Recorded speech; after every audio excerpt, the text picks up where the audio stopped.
الله معكم أحبائي. آخر تطورات الحرب بين روسيا وأوكرانيا حتى مساء 5 من أغسطس. خلال الساعات الأخيرة بدأت خريطة القتال تتحرك في اتجاهات متعاكسة على امتداد 5 جبهات، من كورسك وسومي شمالا وصولا إلى أوريخيف وزابوروجي جنوبا.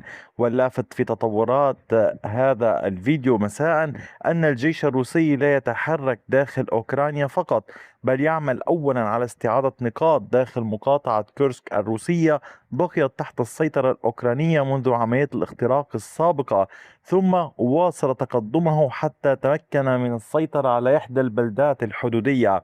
وبالتزامن مع ذلك سجلت تحركات روسية جديدة على جبهات شزيفيار وفي اتجاهات أوريخيف والقطاع الشرقي من مقاطعة زابوروجي.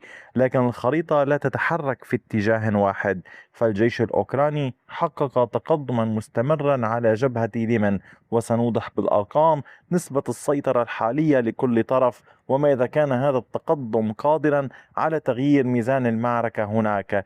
تابعوا التفاصيل، أتمنى مشاركة الفيديو ليستفيد الأصدقاء، ولنبدأ الآن. في كورسك انطلقت الوحدات الروسية من المنطقة الموجودة هنا في تيتكينو، وقامت باستعادة السيطرة على مواقع كانت قد خسرتها خلال الاختراق الأوكراني الذي علمتموه منذ الصيف الذي سبق منذ عامين. الوحدات الروسية تمكنت من السيطرة على كامل هذه المنطقة الموجودة هنا باللون الزهري. هذه المنطقة هي بعمق 2.5 كيلومتر وامتداد نحو 3 كيلومترات. كما تشاهدون هناك خط أحمر على طول المنطقة، هذا يمثل الحدود الروسية الأوكرانية. الجيش الروسي تمكن من التقدم حتى استعاد كامل النقاط، ثم دخل إلى بلدة ريزيفكا في المنطقة الموجودة هنا وسيطر على كامل هذه البلدة. بمعنى آخر كان هناك تقدم داخل روسيا، ثم لاحقا تقدم داخل مقاطعة سومي في أوكرانيا. العمليات الروسية في هذا القطاع هامة للغاية، وهي من قول جديدة، يعني للمرة الأولى منذ فترة طويلة.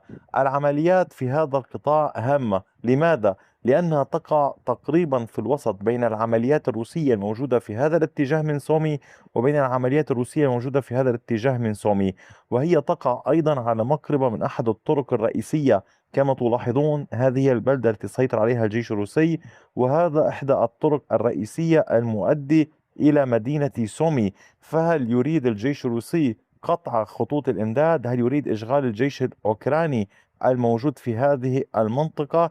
يعني محاولة الضغط على مدينة سومي الموجودة هنا ليس بالأمر السهل، ولكن الوحدات الروسية تحاول من عدة اتجاهات إرباك القوات الأوكرانية ودفعها لنشر قواتها وتوزيعها. والضغط الروسي اليوم في هذا الاتجاه ربما قد يكون هناك محاولات مختلفة، لا أحد يعلم، ولكن يجب مراقبة الأمر.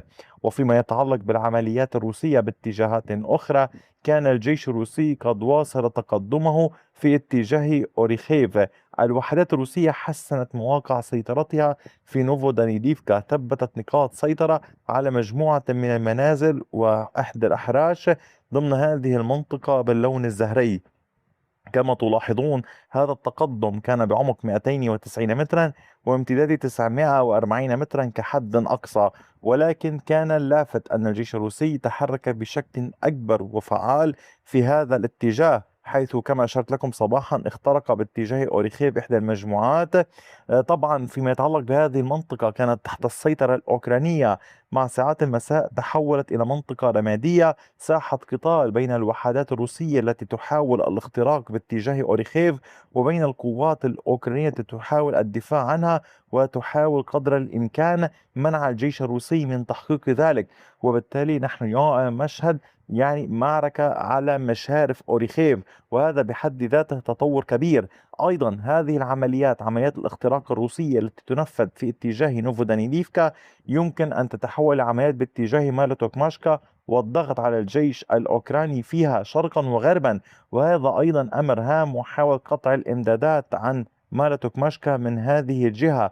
لذلك نحن اليوم علينا ربط كافة الأمور ببعضها البعض، يعني رؤية أي مكان يمكن استثماره من قبل الجيش الروسي، أي مكان يمكن استثماره من قبل الوحدات الأوكرانية. فحتى الاختراق في هذه الجهة لن يكون بالسهل، سيكون أيضا الروس بين نارين بين القوات الأوكرانية الموجودة هنا وموجودة هنا، وبالتالي سيحتاجون إلى جهد كبير لتثبيت سيطرتهم. لذلك لنراقب إلى أين ستؤول الأمور. أما فيما يتعلق بالقطاع الشرقي، الوحدات الروسية في هذا الاتجاه، وحدات الفوج 114 من الفرقة 127 كانت قد تقدمت وسيطرت على هذه المنطقة الموجودة هنا شمال هيوبيلسكي. عاد الجيش الروسي سيطر بعمق 1.64 كيلومترا بامتداد 1.79 كيلومترا. العمليات الروسية في هذا القطاع مستمرة. طبعا هذا يأتي في ظل هجمات أوكرانية، يعني الأمر ليس بالسهل أن الأوكران يهاجمون على كامل هذا الامتداد ويحاولون التقدم والاختراق باتجاه هليوبول. هذه هي مدينة هليوبول، والجيش الروسي نفذ هذه الهجمات باتجاه المنطقة الموجودة هنا، نفسها تلك المنطقة إن كنتم تذكرون حين كنت أشير لكم أن الجيش الأوكراني كان يتوزع في لوبيسك المنطقة السكنية وشمال المنطقة هنا ويتمركز، وبالتالي الوحدات الروسية اليوم تسيطر في هذا الاتجاه. فهل تريد التقدم غربا أم شمالا؟ وعلينا مراقبة هذه التحركات، لأنها تأتي أيضا ضمن التحركات الروسية لتوسيع السيطرة وتأمينها في محيط فيرخنيا تيرسا وفوزديشيفكا، بالاستمرار مع العمليات الموجودة في محيط لوبيتسكي وباتجاه لزديانكا. لذلك نحن أمام عمليات لا تتوقف ولا تنتهي. وفيما يتعلق بالعمليات الروسية في شازيفيار، واصل الجيش الروسي نشاطه في المنطقة، فتقدمت الوحدات الروسية ضغطت في هذه الجهة ووسعت مزيدا من السيطرة. يعني كنا صباحا قد تحدثنا عن هذه المنطقة. بالمناسبة حاولوا دوما عدم تفويت أي فيديو. نشرت فيديو صباحا ونشرت فيديو أيضا ظهرا عن الضربات الروسية على كييف. شاهدوا وتفقدوا القناة دوما. التقدم الروسي هنا كان على كامل هذه المساحة باللون الزهري. عمق التقدم للوحدات بلغ يعني كيلومتر وربع تقريبا بامتداد الكيلومترين. لا تزال الوحدات الروسية تعمل على توسيع نشاطها والضغط قدر الإمكان في هذه المنطقة في محاولة للسيطرة أكثر فأكثر، وسط ضغط روسي في المنطقة الموجودة هنا على كامل المجموعة الأوكرانية المنتشرة في هذه البقعة ككل.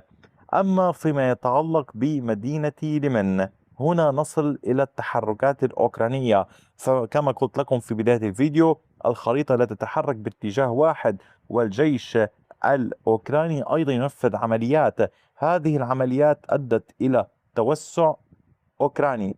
هناك سيطرة على كامل هذه المساحة باللون الأزرق جرت. هذا التقدم الأوكراني كان بعمق 210 أمتار وامتداد 920 مترا. أمنت الوحدات الأوكرانية هذا الشارع.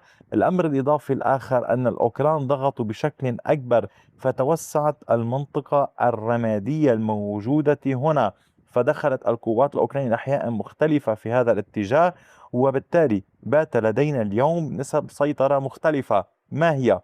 القوات الروسية تسيطر على 27.83%، المساحة الرمادية 18.73%، والمساحة السيطرة الأوكرانية 53.44%. وبالتالي هذه هي الأرقام. طبعا القوات الأوكرانية تحاول قدر الإمكان الضغط على الجيش الروسي، إبقاء زمام مبادرة بيدها في اليمن. وبالتالي نرى كيف ستستفيد من هذه العمليات، خاصة وأنهم كانوا قد أحرزوا تقدما في هذا الاتجاه في شمال دونيتسك، واليوم يحاولون استعادة السيطرة الكاملة على المدينة. فهل يكون هناك عملية لربط مناطق السيطرة هذه ببعضها البعض؟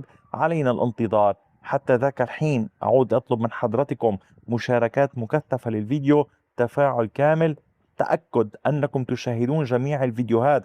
رجاء لا تركزوا فقط على الفيديوهات الصباحية والمسائية، ودعم القناة لتستمر. هناك الكثير من الوسائل لدعمها، أتمنى أن تستخدموا إحداها. شكرا لكم دوما، وإلى اللقاء بفيديو آخر.